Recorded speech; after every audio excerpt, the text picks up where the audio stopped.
Третя, закончуються фаза відбудови нового будинку РТВ у ЦЕКу. Обчекuje се, že budovateljni roboti budu zakončeni u predvidzenim terminu i že probni signal za Zmiše Luku bude puščeni 25. novembra. Už potpisani kontrakti za zvivodzačom za tu etapu, a tiž taki kontrakt o nadpatrunku.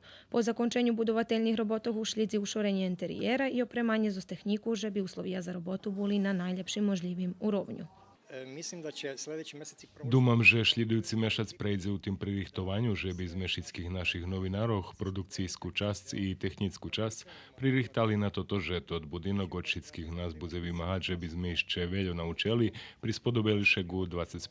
viku i že by sme tak so svojím fachovým obrazovaním tvorili ešte lepšiu programu za našich patračoch.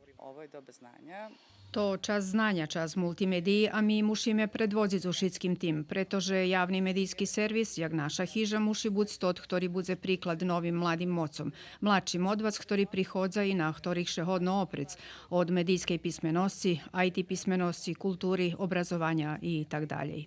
Lepšie uslovija za robotu u novim objektu trebali bi uplivovati na uspjeh dlhoročne inicijativi po ktorej naša hiža postanje regionalni medijski centar, a jak za našu hižu, tak i za naših patračoh to bude išće jedan važni kročaj napredok.